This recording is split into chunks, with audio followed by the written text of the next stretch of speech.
قال لي الله يوفقك، الله يوفقك يا ولدي وانا مسامحك. انا الغلطه اللي سويتها وبعترف فيها اني رفعت صوتي عليه. ما ادري ايش كان الموضوع، رفعت صوتي على ابوي، ابوي كان تعبان، انا رفعت صوتي عليه، من انا عشان رفع صوتي على ابوي؟ اخذت اغراضي وانا طالع، قال ابوي روح الله ياخذك الله يوفقك، دعا علي. اوه ايه يا ساتر. انا يا طلعت ساتر. انا طلعت من البيت، اخذت اغراضي ومشيت.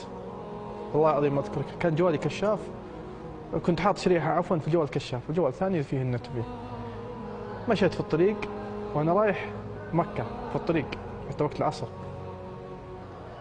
بكره اليوم وفاة ابوي، وانا في الطريق ماشي بالسياره الا وشوي ينبئني قلبي كذا، يا بدر دق على ابوك تسامح منه.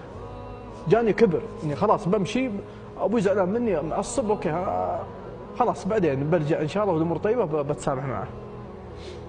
فجيت وادق على لا ابوي طبعا ممنوع من الجوال، كان مريض حالته خطره حتى الجوالات منعوه منه. دقيت على اختي الكبيره، ردت، شوف سبحان الله ربي كتب ان يكون عندي رصيد. ردت اختي قالت الو، قلت اعطي جوال ابوي ابغى اكلمه. اعطتها الجوال، قال ابوي من؟ بدر انقلع الله ياخذه يا الله، دعا علي.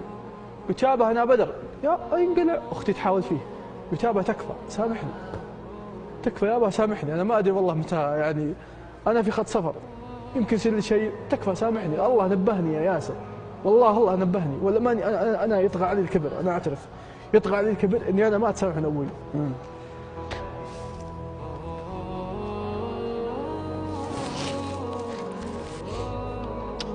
قال يا ولدي انا سامحتك، قال انا سامحتك يا ولدي معذور، سامحتك. قلت تكفى يابا ادعي لي.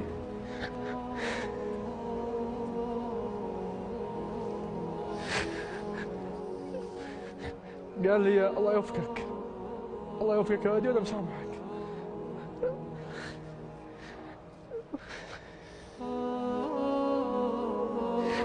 قفل من عندي يا ياسر، ابوي قفل من عندي، قفلت وصلت مكة، كان هذا آخر اتصال بيني وبين أبوي.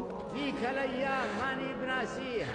اي والله ابكي من فراق ابوي، ما ابكي من غبن، الله ما كبر فرجته وانا من الفرقة حزين.